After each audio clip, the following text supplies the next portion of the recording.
Now, the Alabama Sports Network with coverage that's everywhere.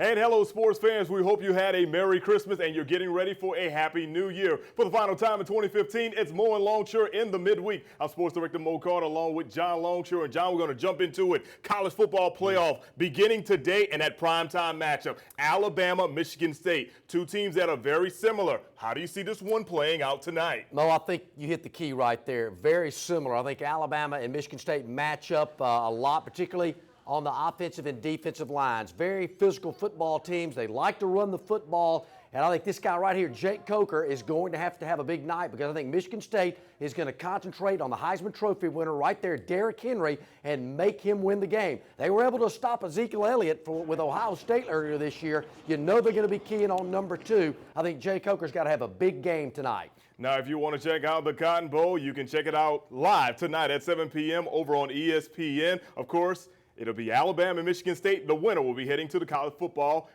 playoff championship game. Now, moving on to a game that happened yesterday up the road in Birmingham. How about the Auburn Tigers pulling off a big victory against the Memphis Tigers in this year's Birmingham Bowl? John, what do you think about Auburn's performance and finishing with a winning record? Yeah, it was huge, Mo. It's a lot better finishing 7-6 than 6-7. And I think Auburn made some mistakes in this game early, but they settled down, particularly in the second half, played extremely well in all facets of the game. And I thought Jeremy Johnson coming in for a quarterback for Sean White in the second half really had a great game. Great way to see Jeremy in his year this year at Auburn with a big win and a big performance off the bench. Now, right after the game, Auburn making big news headlines. New defense coordinator, that's him right there. Kevin Steele. Alabama fans may remember him being an assistant coach under Coach Nick Saban. Currently, he was at LSU. What do you think about this hire of Kevin Steele? Yeah, I think it's very interesting, though. I think it caught some people off guard. Now, Kevin Steele has a brother who is an associate athletic director within the Auburn Athletic Department, so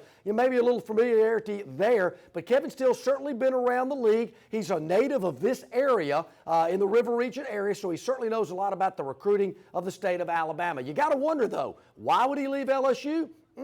Maybe he thinks the ground's a little more thinner, the ice is thinner in Baton Rouge than it is in Auburn. Maybe Gus Malzahn having a better opportunity to bounce back next year rather than Les Miles. I'm sure he'll be introduced in the upcoming weeks down on the Plains. Let's switch over to basketball now. John, you and I talk about this each and every year. What do you think about the state of both Auburn and Alabama basketball for this season? Well, let's look at the Crimson Tide. I mean, Alabama at just this early point in their season, Mo, seems to have a lot more energy. They're moving the ball a lot faster under Avery Johnson. And Auburn, you can tell the pieces of the puzzle are there. We've been told it's going to take a little time for Bruce Pearl to get everything together, but I think Auburn and Alabama playing a better pace of basketball. I think it's going to be very exciting, Mo, as these two teams get together in the coming months and coming years. I think this rivalry is really going to be exciting. And that conference play will begin in just a couple of days. Well, of course, this is the final Mo and Longshore of 2015, but also be the final Mo and Longshore on the Alabama News Network. As this is my last day here on the Alabama News Network, I just want to just say thank you to all the viewers for tuning in each and every week to check us out. John, I always appreciate you bringing on your expertise and also, of course, pushing the issue for both Alabama and Auburn and all fans across the River Region. But John Longshore, I'm Mo Carter. We hope you have a wonderful new year in 2016.